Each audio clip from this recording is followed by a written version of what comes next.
Ladies and gentlemen, how you guys doing? Welcome to another podcast style. I'm not sure if this is a podcast or where this is going to go, but this is a little conversation that James and I have been meaning to have for a while now, seeing as how Deploy has been out for approximately 1 month.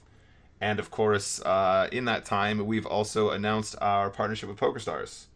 Yep. So we wanted to do another sort of podcast style thing.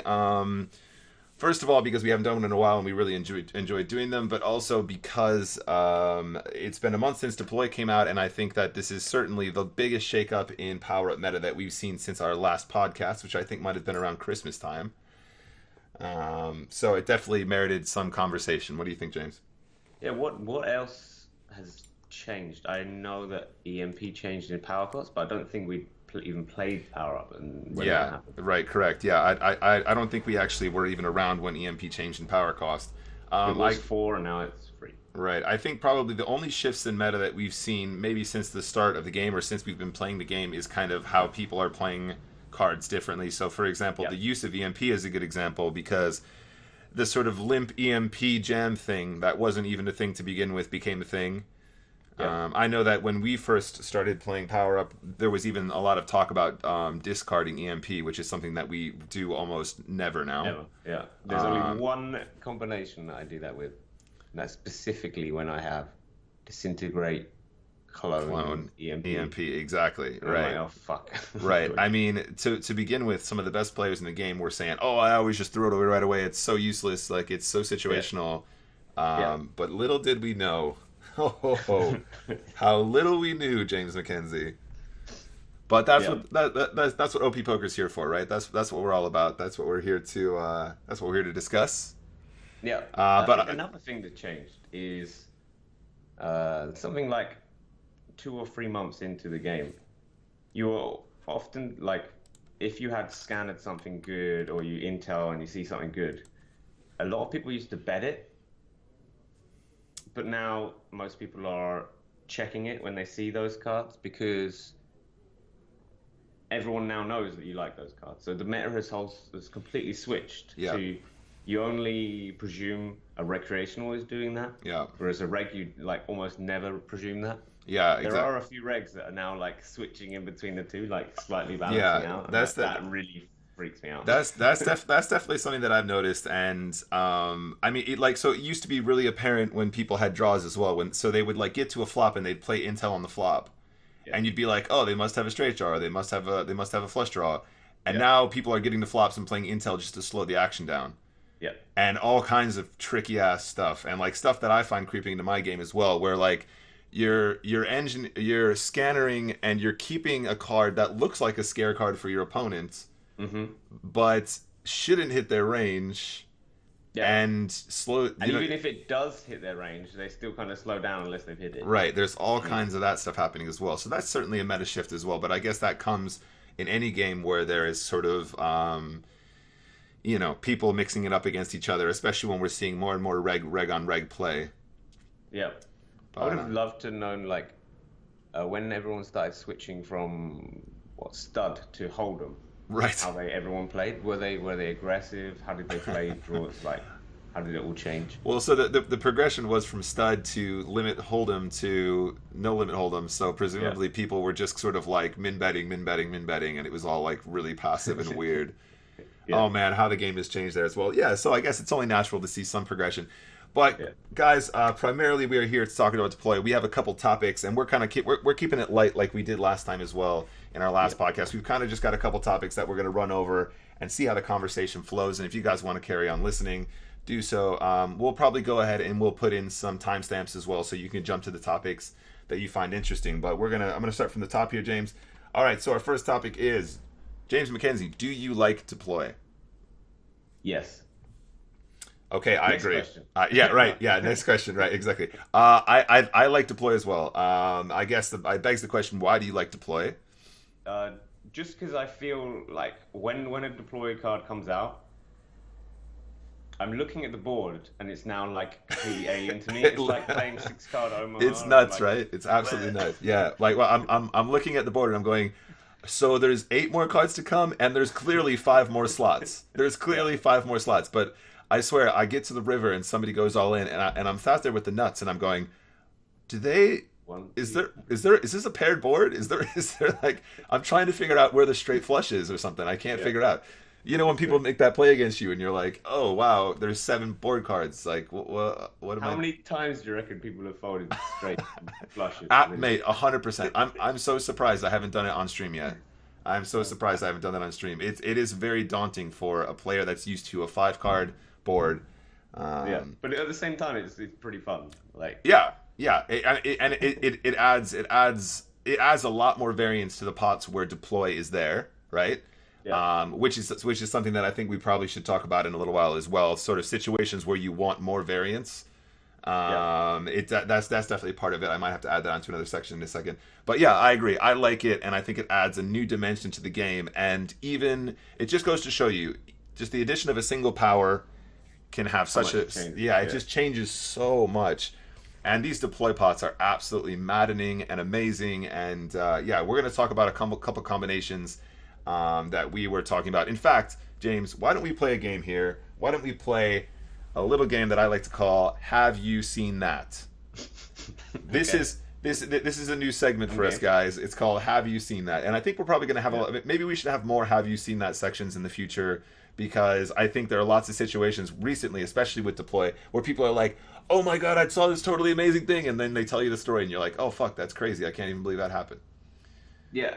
Okay, so it's like it's very rarely that you have that in poker anyway, because like, let's say for Hold'em, it's just like, have you seen a royal flush? Right. Or have you seen the bad beat jackpot? Yeah, right. Yeah, or like have you seen royal over quads? And that's like the craziest shit that you've ever seen, and you see it once in your life if you're lucky. Yeah, and Power Up, you see kind of crazy shit. Like crazy stuff every single time. Yeah. So James, we have a couple up here, and I've actually added one myself as well. Have you seen disintegrate 3 times plus deploy? Well, yeah, I mean, so you can't disintegrate 3 times unless deploy has been used. Like, I know that. Okay. I made a whole video on that just in case. Yeah, just in case anyone wanted to go and check that out. So what you're saying, James, is you can play disintegrate 3 times, provided that deploy has been played at least once. Yeah. So let's say you get to the river and you don't like a river card, and you need to disintegrate it. Then you have to play deploy first before you can disintegrate it. That's right. Yeah. And guys, if you are unaware of this, definitely go and check out James's other video. He did a whole video on what you can disintegrate and how deploy works and how it's all spanned out and stuff like that. Yeah. I have seen this as well. It is extremely rare though. I think I've only ever seen it in multi-way pots. I've had it maybe twice. Yeah, and it was both times they started multi-way and then it went heads up on the flop. Yeah, I mean, because there was a challenge out for a while at OP Poker about who could play disintegrate in three times in a hand as well, right? Was it Art that did it, or was it EMP 3 times in a hand? The EMP 3 times in a hand. It was EMP. Okay, well maybe that should be the next challenge, to play disintegrate 3 times in a hand. We should say play deploy 3 times in hand, because we know it can't happen. Right, that would be the greatest challenge ever. And we'd see some wacky shit going on. People would have a bunch of people who were trying to get 3 deploys in their hands, and they're playing heads up against them, and it'd be amazing. Yeah. All right, cool. Number 2, have you seen flush versus flush? Yes. I have also seen it, only very recently though. It happened on stream. It was someone had flopped the flush, and then the other guy backdoored it. It was pretty sweet. Yeah, I saw exactly the same thing in my games as well. And guys, for those of you that don't know, in the event of flush over flush, just the best flush wins. There's nothing tricky. When we're saying flush over flush, we mean 2 different suits. Yes, correct. So somebody could have a diamond flush, and of course somebody could have a spade flush or whatever. And it can only happen in these deploy pots because you need a lot more cards. You need more cards in order for it to complete. Yeah, and it's not about the overall, because it's a 5-card hand. It starts with the highest card. So if you have an ace-high flush on like the board, let's say you have 2-3, and the opponent has King 5, but if there's an ace on the board for you, then you win, because you have an ace-high flush. Correct. Even though whole card-wise, they have better. Yeah, exactly. And so I've seen it once, and it wasn't a particularly messy pot, really. It was kind of like one person was there with a 4-card flush, and the other person, and I was like there with a 4-card flush. Or no, couldn't have been. I was there with like a shitty 2-card flush, and it was Okay. nothing really happened. It just kind of checked down. All right, number 3. Have you seen rivered nuts versus deployed nuts?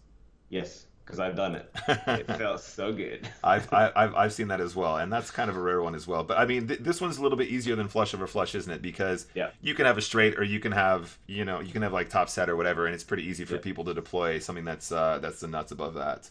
Yeah, I had my opponent went it all in, basically showing they have a straight. Right. Like it was X-rayed, like one of the cards, and they have a straight. But I got a flush draw, and I got engineer, and I got deploy, and feeling good about it. Yeah. And last but not least, here's one that I have seen, and I'm going to ask you if you've come across this one, James, because this one's amazing. Yeah. I think I was on stream, and I had the opportunity to clone an engineer, holding an engineer in my hand. And I said to the stream, like, should we just pick up 2 engineers here just for the lulz? So I did it, not even considering the fact that I had a deploy in my hand. And I got heads up, and this gentleman moved all in front of me. And I realized I was sat there with something like 8, 9 of diamonds. And I'm looking down at my cards. I've got engineer, deploy, engineer, and I've got full points. And I went, oh my God, wait a minute. If I engineer like the 7 of diamonds, and then deploy that card, and then engineer another diamond, I've got a flush draw with 4 cards to come. Yeah. And sorry, with 5 cards to come. To a straight as well. Sorry, yeah, that's right. Sorry, 4 cards to come is correct. Exactly. And so what ended up happening was I found the 7 of diamonds to give me the up and down straight flush draw with 3 cards. I then found the 10 of diamonds to give me the up and down straight flush draw with 4 cards to come. You are the most monstrous favorite in the universe. And then it turned out that the guy had ace jack or something as well. So I've got 2 live cards, and I've got the straight flush draw with 4 cards to draw. I'm guessing you lost. And and of course I lost the hand. I actually can't remember what happened in the pot. I think I probably would have remembered if I lost it, but that would be pretty awesome. But yeah, that's a really special one, and it's not one that I think came up too often because it's not really too advisable to be cloning engineers. And it made me wonder about this combination, because is it really that powerful? It was really powerful in this one specific situation where this guy moved all in. But a lot of powers are pretty powerful when someone's moved all in. Exactly. So is it worth trying to farm yourself a double engineer and a deploy? Is it worth the time and effort and like the difficulty factor to get that in your hand for a situation that might be kind of situational? Probably not.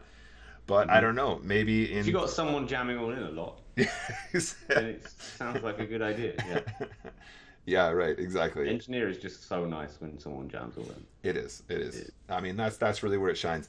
So I don't know. Maybe in the future, the double engineer deploy will be the new meta. I don't know. We'll have to wait and see. All right, James.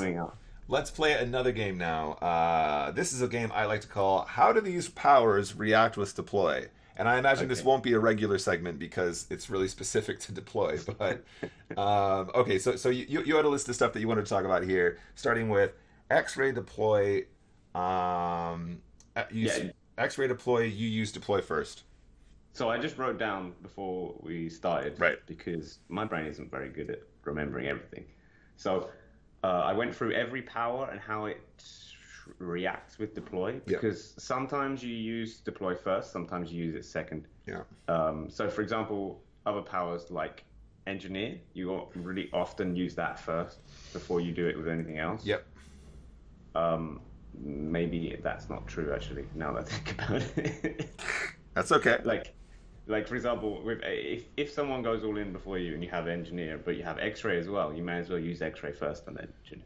Sure. So yeah, that's not true. Well, but, how deploy reacts with every card, I think. So with X-ray, it's pretty simple. You want to deploy first. Let's say you're trying to draw to a flush, but then you end up hitting top pair. Yeah.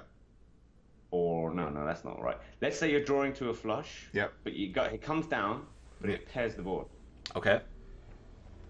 Then you're like, well, do I bet it here or not? Or then if you use X-ray and see that they have a brick card. Yep. Or like a bottom pair card where it's unlikely they have a house. Okay. Then it's definitely worth betting as long as they don't have like 15 points. Yeah. Okay. So your point being, for the most part, the way that deploy reacts with X-ray in a vacuum is that you would deploy first and then play X-ray second. Yeah. So if you're not 100% sure you want a value bet, Yeah. then use X-ray. Yeah. And EMP is the same. Like, let's say you've hit you use deploy and you hit 2 pair, and you want to get some value out of it. If you've got EMP in your hand, you can get the value. But if you don't, then it's just too risky to bet. Yeah. That makes sense to me. Now, the next one on the list here is how deploy reacts with engineer. And in a vacuum, again, you would probably want to play engineer before you deployed, right? Because you're using it in a similar mechanic to how upgrade or reload would work, apart from the fact that you're sharing it with your opponent. Yep. Now, the only thing I would mention here, and this is something that we were talking about, or we mentioned a little bit earlier on. So now let's imagine you're in a situation where you have an engineer and you have an upgrade and you have a deploy. There are lots of situations, depending on the texture of your hand pre-flop, where the deploy before the engineer would be advisable. Yeah, this is another question of how big is the pot, isn't it? Really. Right. Exactly. Right. So do you want to fire off? Yeah. 15 points. Right. So we were just mentioning it. We were just saying about how engineer really shines in all-in pots, right? Yeah. So there are situations where if your opponent puts in a huge bet pre-flop, even if it's not all in necessarily, yeah. If they put in a bunch of chips, maybe all but one or something, and it's really late game, and you're sat there with a hand like 8-9 of diamonds, for example, which is kind of how from my last example, this is a situation where deploying first can be ridiculously valuable. Yeah. Because if you can get that, if you can pick up a flush draw, or you can pick up a pair, or anything like that, having that little bit of extra information before you play that that engineer is just the most incredible spot. Mm-hmm. And that's really where I think deploy shines really. Yeah, if you can find a card that in any way connects with your hand. Yeah. Against someone who's gone all in with one chip in front of you, it's the bomb. Yeah. Yeah. I mean, and like even more so if you have like engineer EMP deploy, right? That's an amazing combo as well with a nice drawy hands. But then that begs the question: is there a range of hands that are more friendly with that combination than not? Because for me, right off the bat, suited hands just do a million times better, like right off the bat, right? Like deployers changed how powerful suited connectors are. Right, exactly. Definitely. So like late game, you're sitting there with deploy EMP engineer when there's going to be a lot of all but ones and there's going to be a lot of big plays made pre-flop. Yeah. And it's just so much more valuable. I mean, almost, I don't know, like is it more valuable, is it more powerful to have that combination with a suited connector than it is to have a trash hand with engineer upgrade EMP? Yeah, but I mean, like, even if you had, let's say you had engineer upgrade and EMP, I would prefer to have engineered deploy EMP if I had a suited connector. Right. That's exactly my question. And so it's the dream combo if you have a suited connector. Yeah, and there's and like at a deeper sort of strategic sort of GTO level, right? Like coming because we're coming from a background of playing hypers and we're coming from a background of playing that kind of stuff. A lot of the value in having suited connectors is also the fact that they're live cards. A lot of the value is that you're not dominated, and also that it performs really well against big pairs and stuff like that, right? So you much easier to realize equity. Oh yeah. You often. Oh yeah. So you're getting all of the juice of having that amazing pre-flop all-in kind of hand, plus you're getting the added benefit of being able to select yourself draws with multiple cards to come. So in the event that you play engineer, in the event that you play deploy engineer or engineer deploy EMP or whatever, in some cases you might have a huge draw to start, and then you've got 5 cards to come as well. Yeah, and that is an insane. Variance just goes through the roof, and you realize so much more of that equity knowing that one of those cards is going to be good for your hands. Yeah, it's like if let's say you're against Ace King and you've got 10-9 suited. If you find something that connects with that 10-9, you're now the favorite. Right.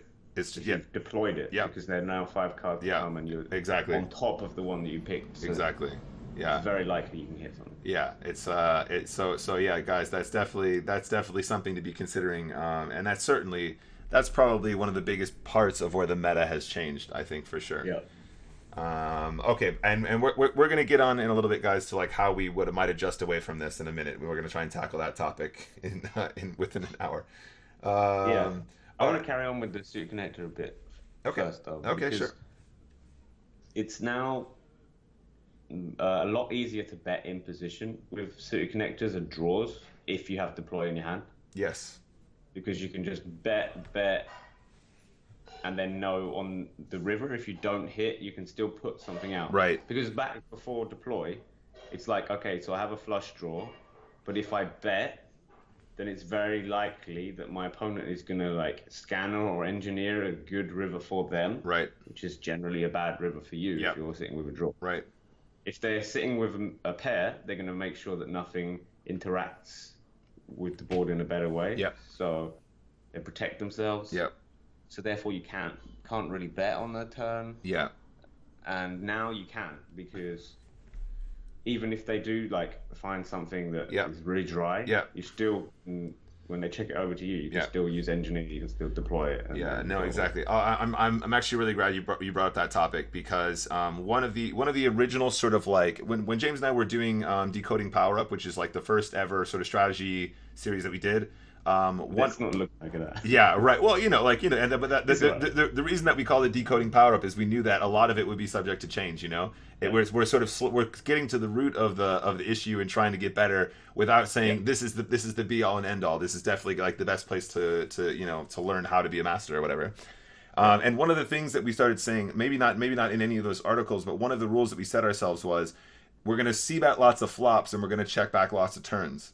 Yep. For that exact reason, because if somebody has a nice draw, they're going to use that opportunity to play an engineer or something like that to try and give themselves that draw, and that's a terrible spot to put yourself in. If you have the draw, that's giving them an opportunity to protect themselves from the draw that you have.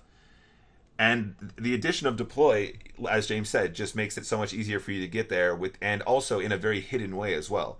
So people might fall into the sort of, they might get to the river with top two, and then they start value betting on a dry river, and you're still there with an engineer and a deploy, and you still have the same shot to improve into that flush or improve into that straight as you did without deploy, but this time you can do it in a more disguised way.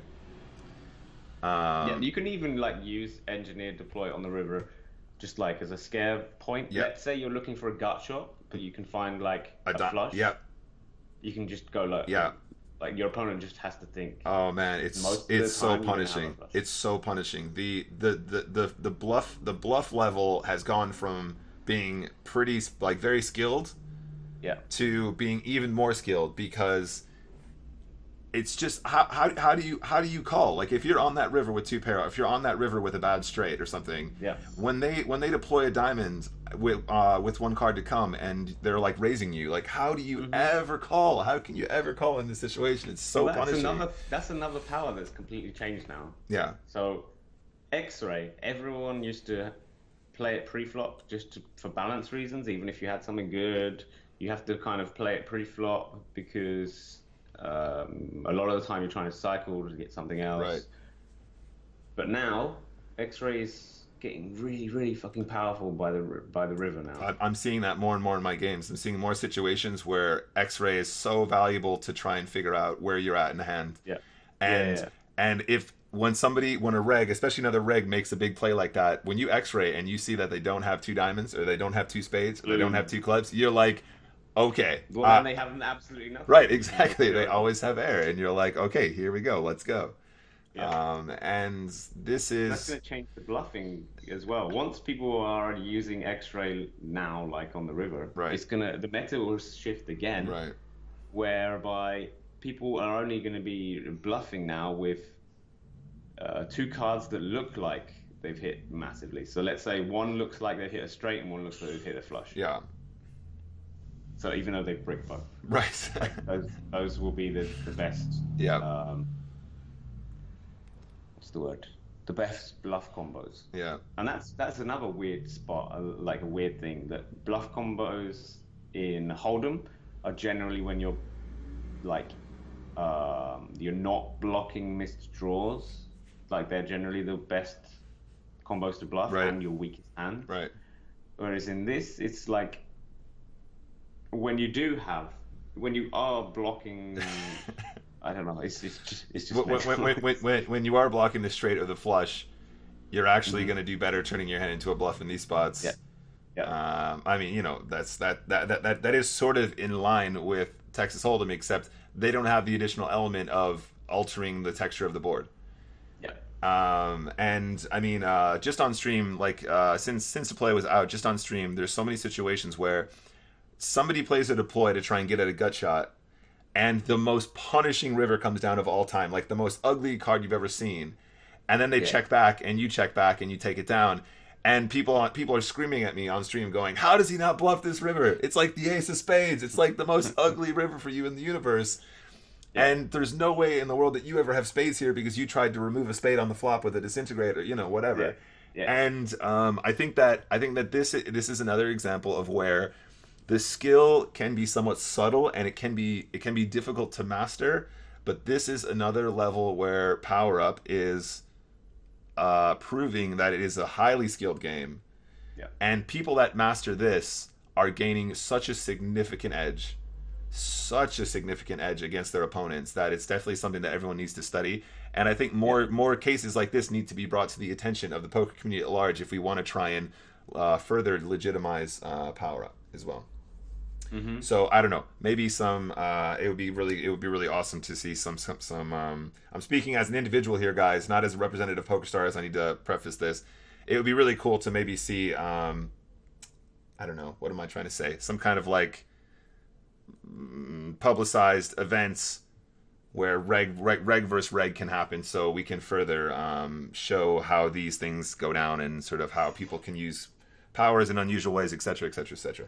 But anyway, Yeah, I would love to have like maybe we can find a third person. Yeah. And then we can all stream at once that would be interesting. a game. Yeah. Like if we can like somehow engineer a game together. I guess the easiest way to do that is the high stakes play money. Yeah.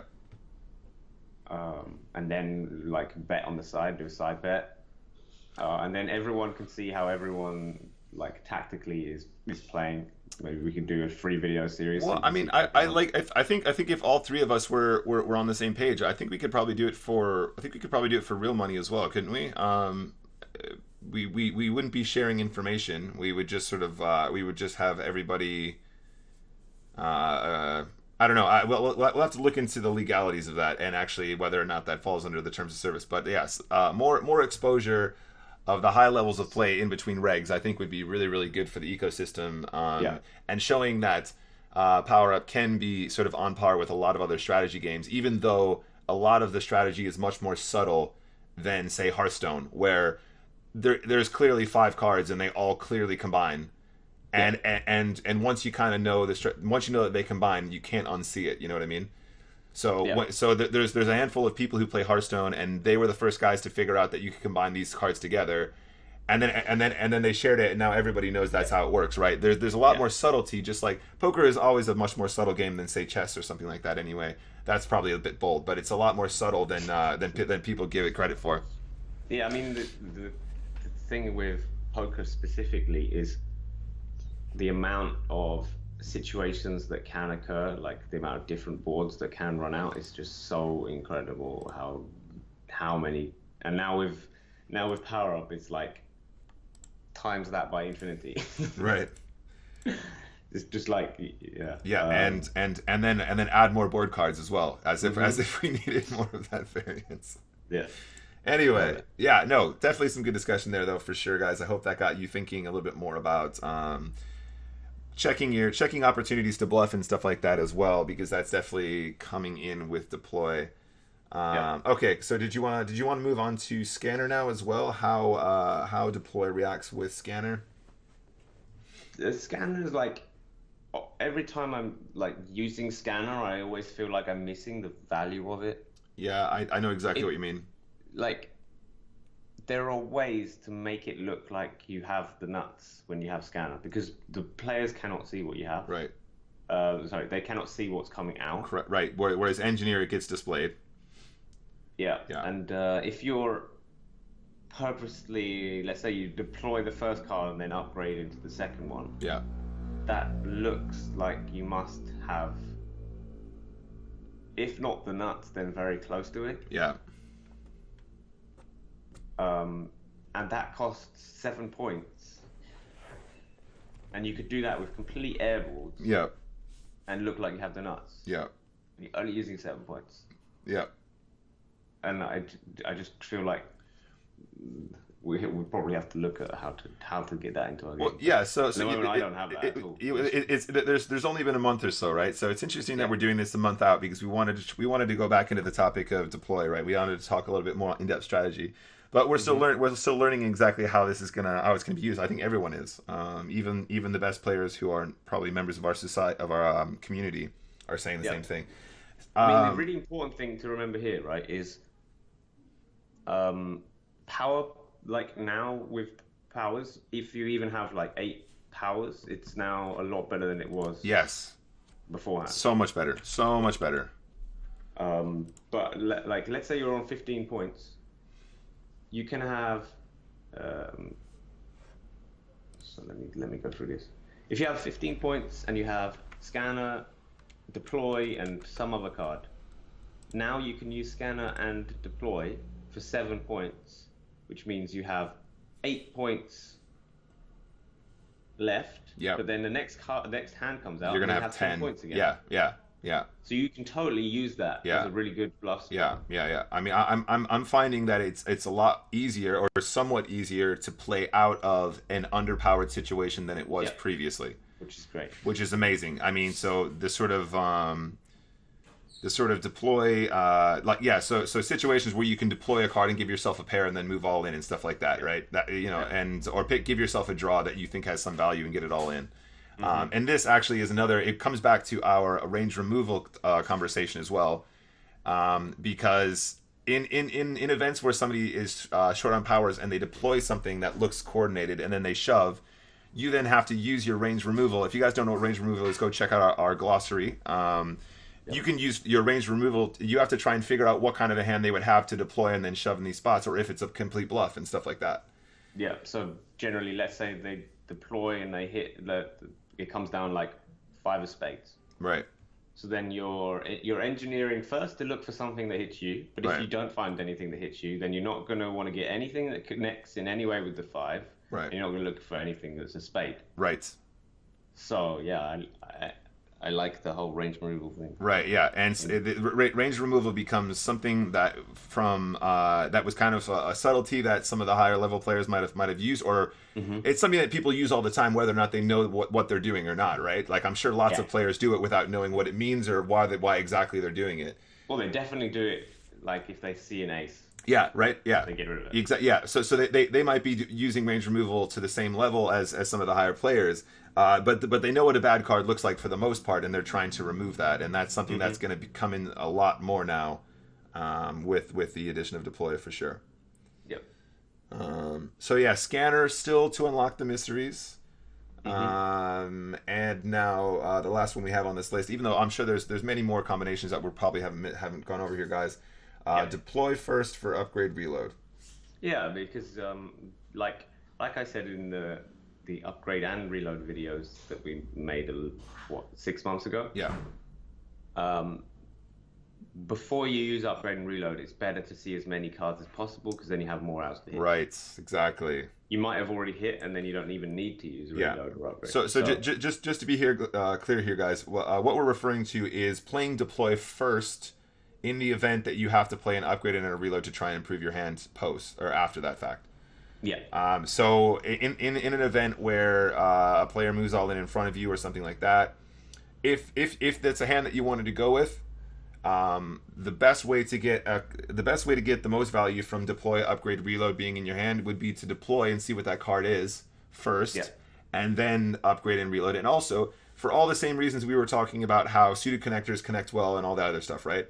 Because if you know that deploy card is the 10 of diamonds, and you're starting the hand with kind of trash or whatever, if you can upgrade or if you can reload first and try and give yourself a pair, and if you miss, then give yourself a flush draw, having that little bit of extra information really, really improves the likelihood of you winning that flip.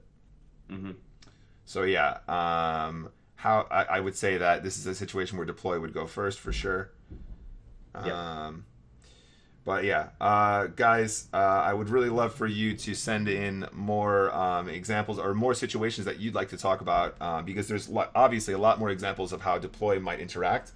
But I think that James and I probably just touched on some of the more important or obvious ones that you should be considering there. Yeah. So yeah, okay, cool. Let's move on to section 4 here. Intel. Intel. Intel is now getting more powerful. It is. It is indeed. Yeah, absolutely. But it's also one of those, like, this is a power Intel that you want to use as early as possible to get as much information as possible. Yeah. But as soon as you use it, everyone's like, yeah, I'm not betting anymore because this guy will know what's going on. Yeah. All throughout the hand. Yeah. I mean, I think that was definitely the double-edged sword. Isn't it? That was definitely the case before. I mean, certainly one of the early notes that we made, along with like we're not going to bet turns before deploy and stuff like that, was if somebody has Intel in play, just slow way down. Yeah. And now even more so because they're not going to be restricted to 5 cards on a board. Mm-hmm. So like we were saying, like if you have a draw, you can just be like go go go go go go go, and then on the river you can deploy, and then if you miss, it gives you a straight draw, and then you can upgrade and reload and give yourself the straight. There's all kinds of nuts things that can happen in combination. That's also another example of where you would deploy first and then upgrade and then reload. There are situations where you might have a flush draw. And then on the river, even after you play deploy, you miss your flush draw, but then you end up having a straight draw, and then you can upgrade twice or upgrade and reload or whatever. Yeah, or let's say you absolutely brick, and you see with Intel that the next card is a brick. You might as well deploy that brick. And then if you see the next card is like in any way connects with the board, then you can reload both. Right. Just go like fingers crossed. Yeah. Always hit the nuts. So like if the card after the deploy is like the same card as the river, you can reload 2 and just try and find the 2 pair against the aces or whatever, and just exactly.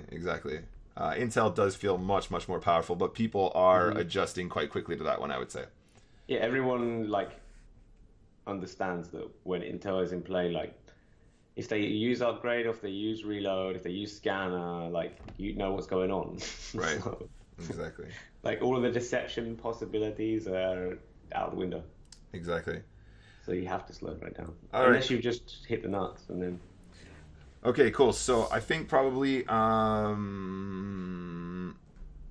this is kind of the important part, right? This is I guess these last ones are the big questions, right? So how does deploy change the betting meta?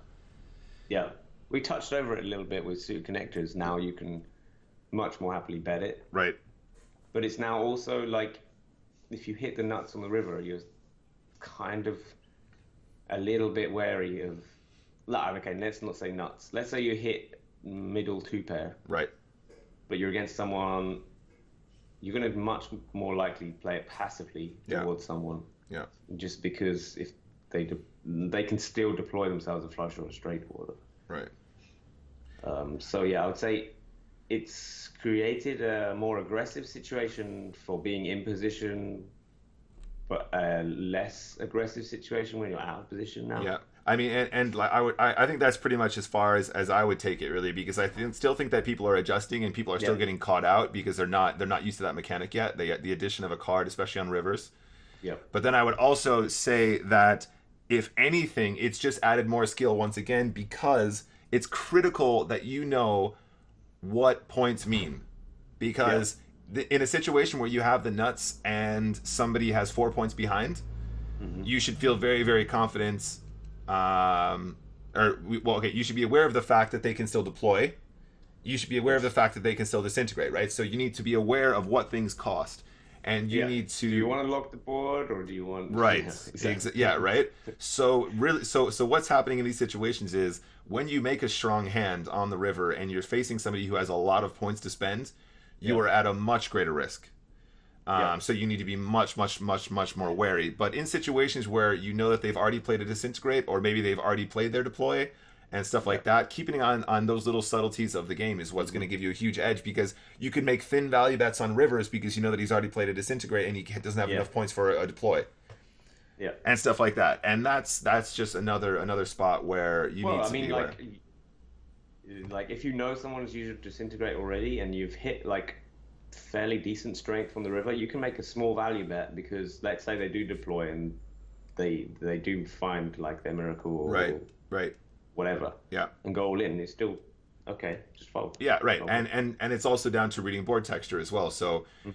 if it's the driest board of all time and you're sat there with a straight and you made your straight on the turn, Yeah. you can just go ahead and value bet all day long because you know it doesn't really matter what they deploy because they're going to have a set to make a house or they're going to, all that other stuff, So, yeah. I would say that it has changed in the way you've described, but if you guys want to try and improve the likelihood of maximizing your value, board texture is super important, and also knowing how many points things cost is another great thing.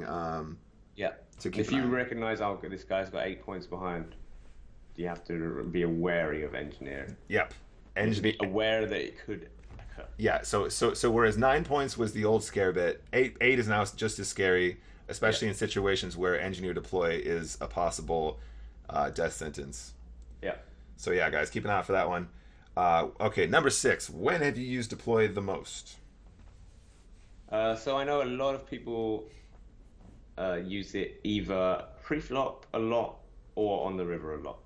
And I personally have been getting much more passive and using it a lot more on the river. Yes, I think it has more value. Definitely has more value on the river, but right. like I can totally understand why people use it pre-flop as well. Yeah, and I think just being creative with your deploys is really fascinating. And there even now, even yesterday when I was streaming, there was a couple situations where I was finding really cool ways to use a deploy. For example, I was in a pot where on the flop I had completely missed.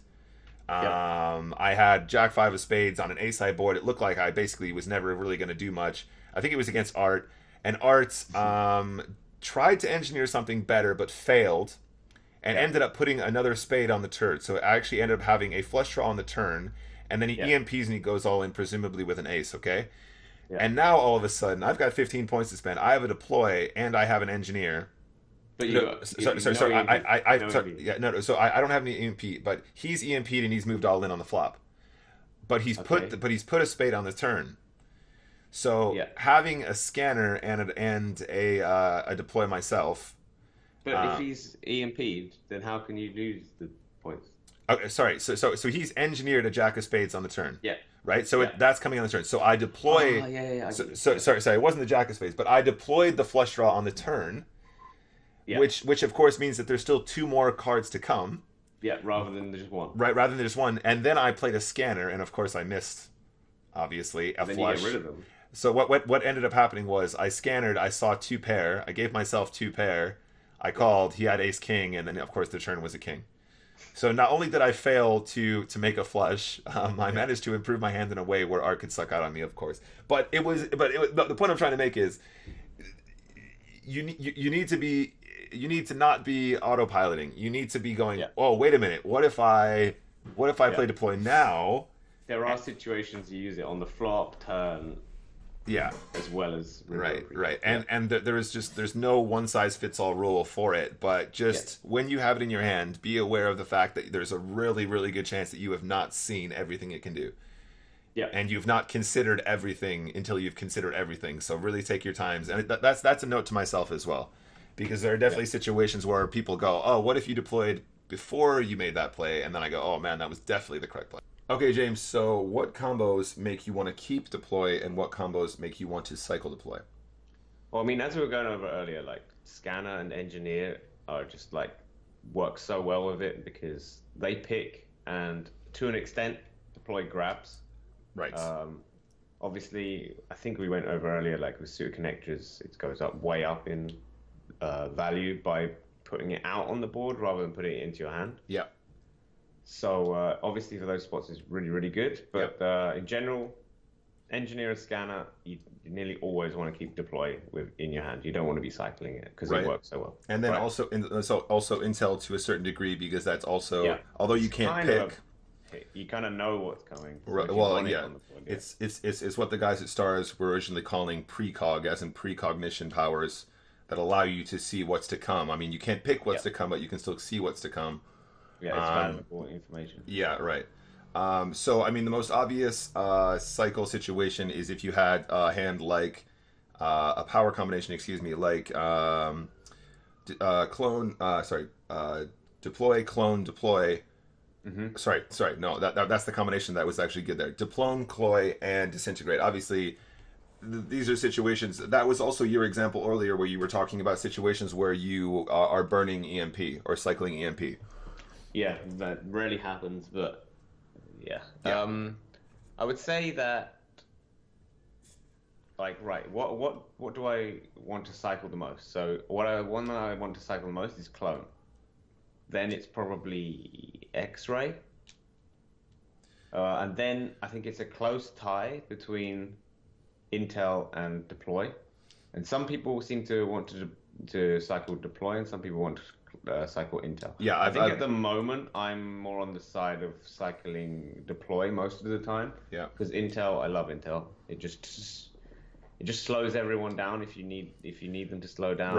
Right. I mean, this was something we were talking about earlier. Like we were talking about the change in meta or the very subtle change in meta, and we were talking about how everyone has gone from always using things at face value to actually using it to try and control the action to a certain degree. And having having Intel in play just makes it so difficult for your opponents to do anything, regardless of position. But yeah, it's hard. It's hard to like upgrade as a bluff. But of course, you've hit. I think the one you might have forgotten in that list was, of course, disintegrate is really high on the list of discarding as well, or trying to cycle. Well, yeah, it's definitely high up on the list, but it's so hard to do because you have to see post lock, which means if someone's raising into you, then it means you have to decide, okay, even though I've got a kind of a crappy hand, just see a flop just to cycle. Yeah, no, absolutely. But of course that's not true anymore, because with deploy you can deploy, disintegrate, and then fold as well, which of course is an extremely expensive way to cycle. But I've been employing that in some games where I just start so it's like the first hand and I've got like 10 points, or it's the second hand I've got 12 points, and I'm going, do you know what, this is just looking so grim, I'm just gonna deploy or just disintegrate, and then by the time I get back to the button I'll have 10 points or whatever, and it should be okay. I've seen a few regs do that. I think Larray did that a few times. Yeah. I couldn't bring myself to do it yet. 7 points. You just couldn't do it. Well, okay, but like, so let's say you're in the big blind and you have 12 points. Yeah. And you spend your 7 right then and there. You're not going to have 10 when you're on the button, but you will have 9. And 9 is a much more significant number now, because not only does it mean you can do scan or reload, which is probably the second most powerful combo. Yeah. But you also have engineer and deploy now, don't you? Yeah. You got engineer and EMP. You got scanner EMP. You got engineer deploy and scanner deploy. So maybe you shouldn't be as hesitant, because of course the value of these numbers has actually increased. The value of these energy totals, I should say.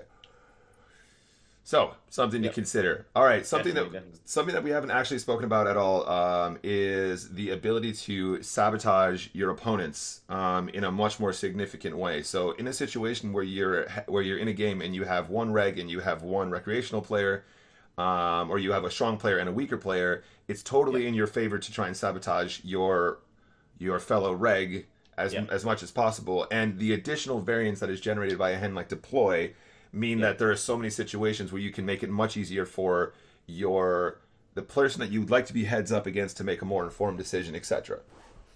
Yeah, I think it's like a little bit different to X-ray. X-ray, when you play it, kind of slows down the action. Right. Whereas deploy on a lot of runouts that come out, as long as you don't like deploy an ace or a king. Yeah. It means that people are going to be much more likely to spend points.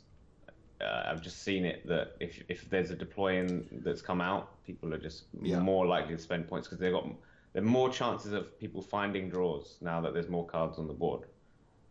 So I would say like it's like even cool in reg v reg situations to put a deploy out there, just because you now know that if either of those players wants to win that pot, they're gonna have to spend a lot of points to make sure that something crazy doesn't happen, because the relative hand strengths go way up. Right. Yeah. I mean, and finding stuff is much easier when there's more to find. Yeah, and as you said, when you play a hand like X-ray or a card like X-ray, you're kind of giving them both players equivalent information or equivalent, you know, and they can make, and it slows the action, right? Whereas there are situations where deploy speeds up the action, especially when there's been money invested by one opponent and then the other opponent has additional information which only they can capitalize on in that moment.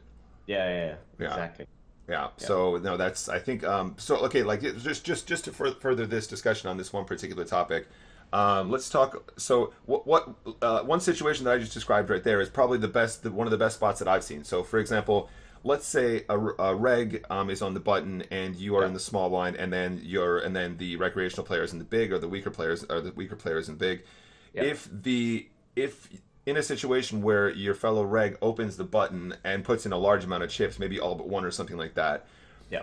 If you're in a situation where you want to be cycling and deploy is one of the cards that you'd like to be moving at that time, it makes perfect sense to not only combine your cycle with Yeah. just getting the card out and try and give yourself a better shot at a better combination, but by putting that out there and then folding, you're giving the big blind all of the impetus to act and all of the Yeah. information to act. Yeah. And then they can make a more informed decision about whether or not they want to be getting chips in pre-flop. So Exactly. even in the event that you deploy a queen or a king or an ace, if the big blind is just sat there with ace deuce or whatever, all the stuff that probably is quite difficult to play without that information, it just simplifies their thought process so much. And then if they have additional things to combine as well, let's say in the big blind they have a deploy and an engineer.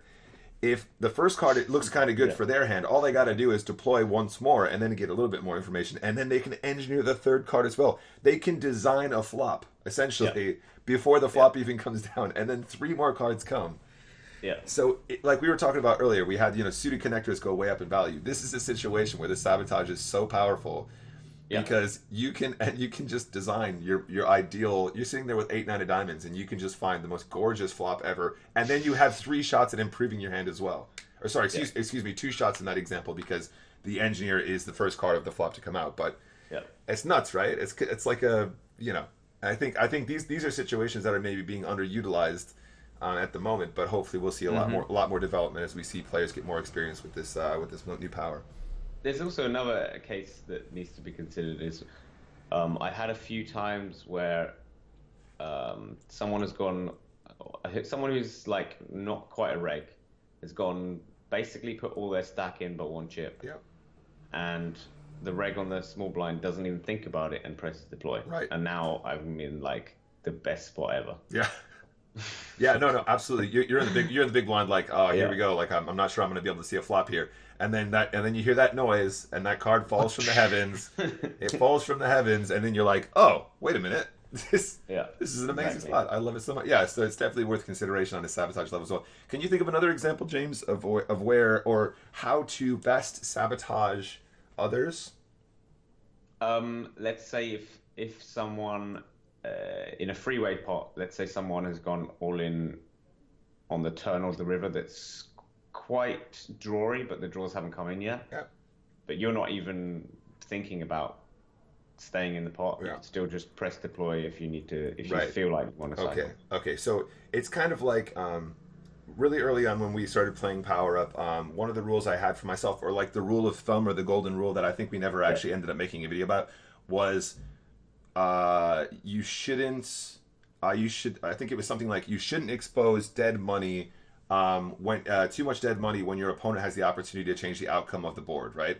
And the same rule kind of applies here. It's another situation where one person commits a bunch of chips, and then you're allowing the other person to take advantage of that moment, and and you're stopping the person you're trying to sabotage from having the opportunity to then change again or alter or and.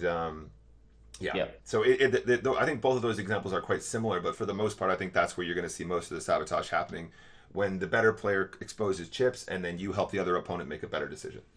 Yeah, okay. Or there are also spots where you wanted to cycle, but now you can't cycle because then you're just going to help out the reg too much. Right. Yeah. No, that's Or not even just the reg. You might help out the person with lots of powers too much, and you don't want to get heads up against the guy. Yeah, with right. You want to get heads up against the guy with no powers. Right.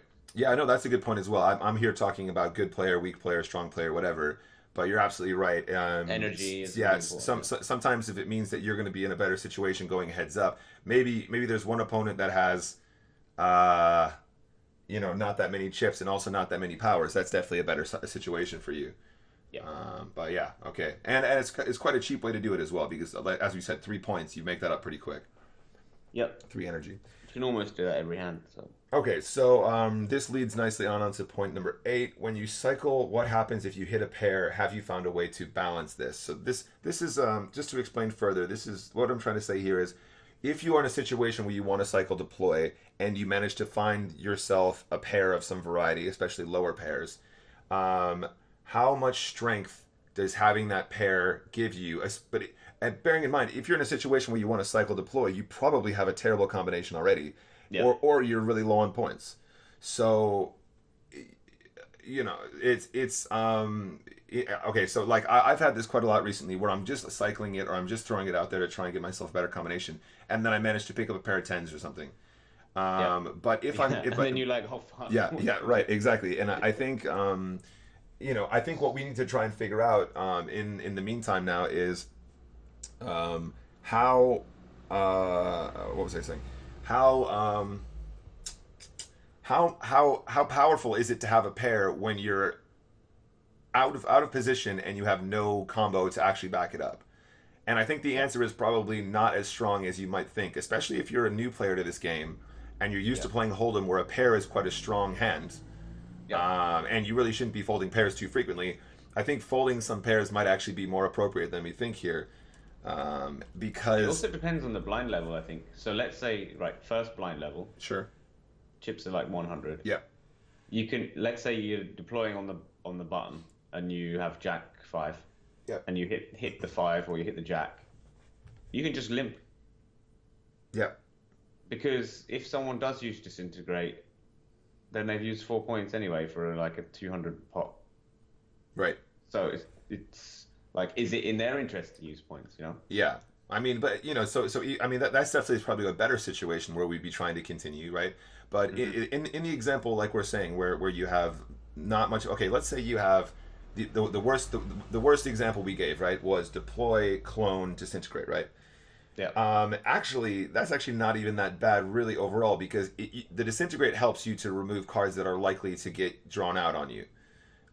So seeing a flop in the earlier blind levels and having the worst possible combination that we just described actually is not as bad as you might think. However, in the event where the blinds are even at the second level or even the third level, that's a pretty big investment pre-flop, and you're going to have next to no chance of improving your hand post. But the person who's in the big blind has every opportunity to do exactly that. Especially if they have 15 points or so. So I guess that's another situation where you'd adjust as well. If your opponent is opening from the button and you can see that he has 5 points, then you're obviously much more likely to want to continue in that situation. But really, you know, it's just important to be cognizant of the fact that even with a pair and your opponent having a lot of points, you're going to really struggle to realize the equity of that hand, especially if you're playing good opponents who have lots of bluffs.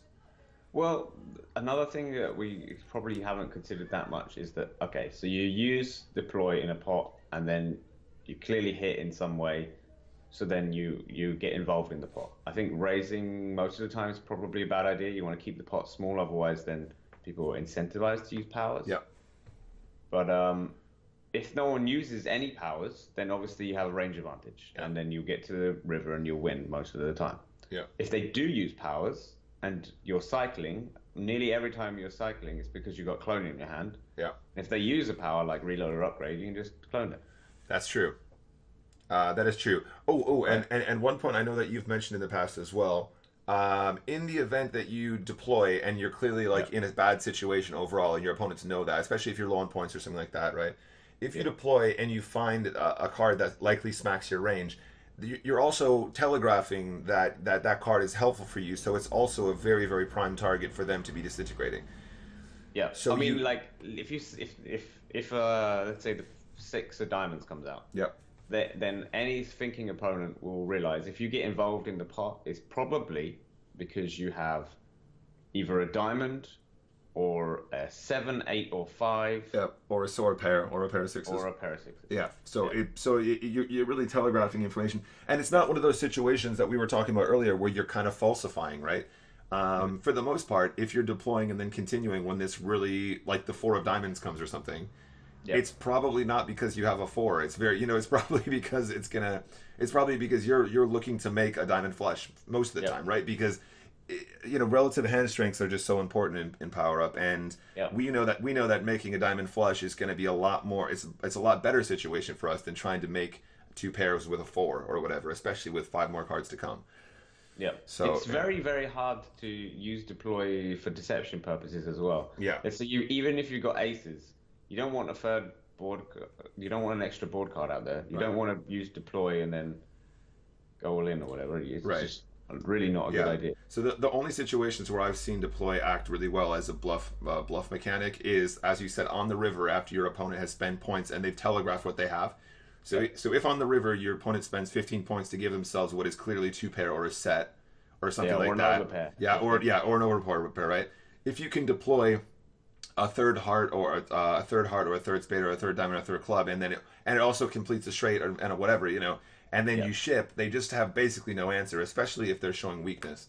Yep. But apart from that, I think you're right. I don't think there's all that many. I mean, you can of course also engineer deploy, but that's basically the same as the deploy on the river and just trying to represent the biggest, strongest hand possible. So that's kind of the same. I've done the engineer deploy Bluff a few times. Yeah, me too.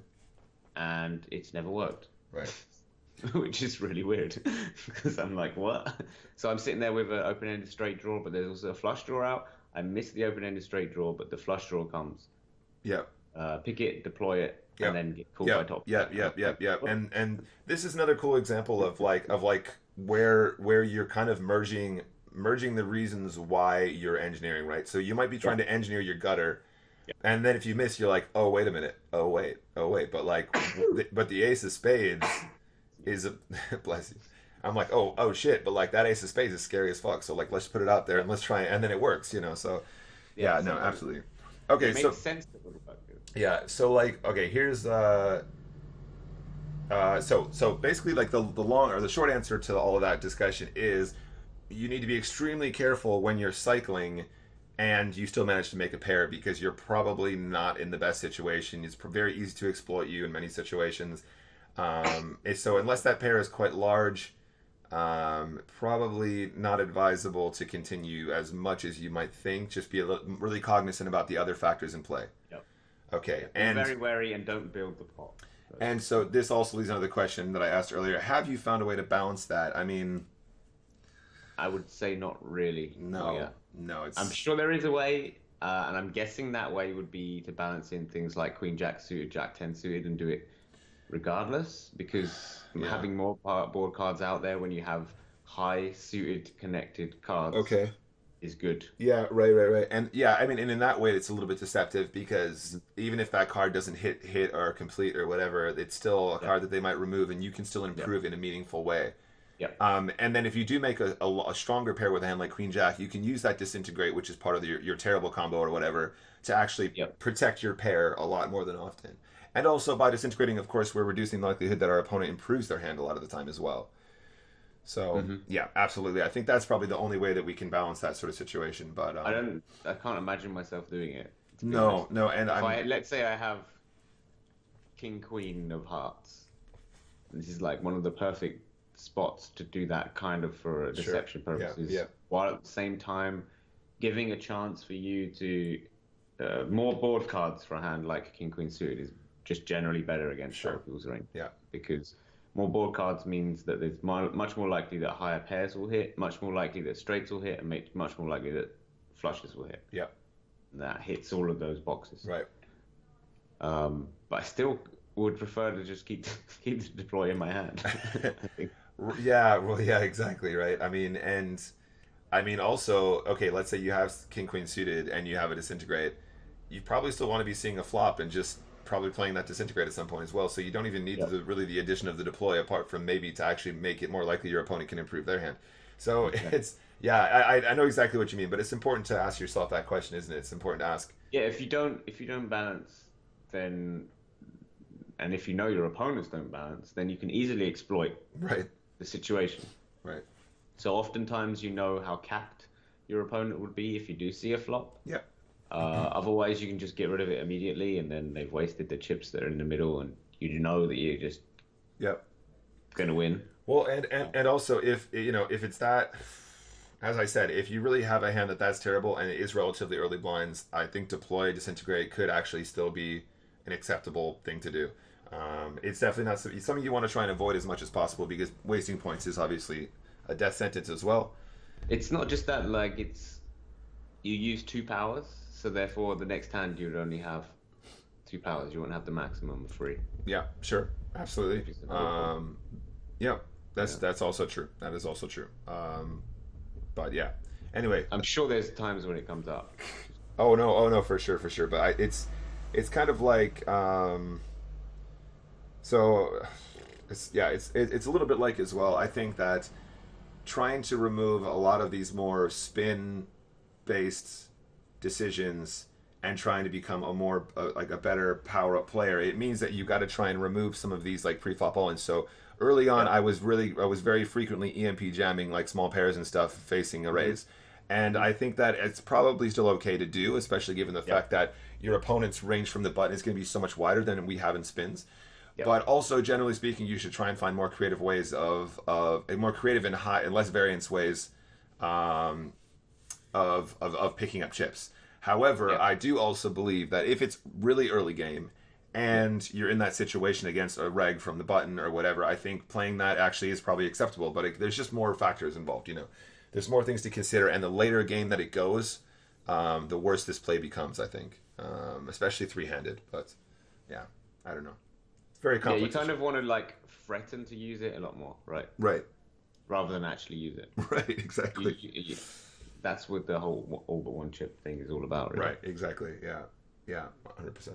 But doing that, if you did have pocket fours, is like really problematic because it can just like backfire in your face so hard. Yeah, I mean, and if you're and it's a balance issue as well. If you're always doing that, if you're always doing that with small pairs, I mean, your opponents can just make excellent decisions. And we know that if, like with a hand like 9-10 suited, you can just be calling off super light. If your opponent only ever has a small pair when the EMP jam or whatever, you can just be making awesome decisions, and your equity is just gonna kill it. You know, you're just gonna, and it's giving you a really easy decision basically. Yeah, especially if you have a point disadvantage against your opponent. Yeah, absolutely. So, yeah. Yeah, you're just allowing them to just realize as much equity as possible and not really giving them any reason to not be involved, which is kind of where you're picking up all that red line, right? Yeah. Yeah. All right.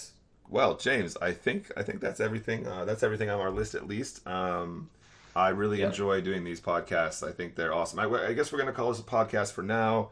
I don't know. Like, I think our podcast should both be sort of like just chatting, and it should also be kind of about strategy as well. And I feel like this is an important milestone as well. It's a month after deploy, and I'd like to do a lot more of this whenever new powers are released. You know.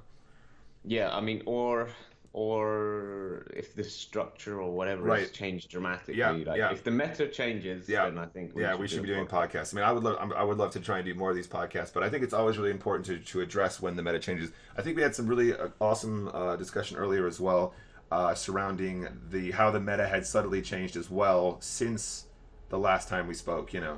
Like this on podcasts, and I think that's food for thought. And these sessions are always really good for reflection and hopefully making everybody involved a better power up player as well. Yeah, I think next time a power is hopefully released, or something drastically changes meta wise, we should do it like, I don't know, a day or two afterwards. Just initial impressions, and then a month after. That would be awesome. I think that's probably we probably missed a trick this time, but we'll definitely be doing more of that in the future. I mean, obviously we will look really silly because everything we say will be wrong. But still, it's like getting the wheels turning in your head. Yeah, of course. Yeah, absolutely. I mean, sharing ideas.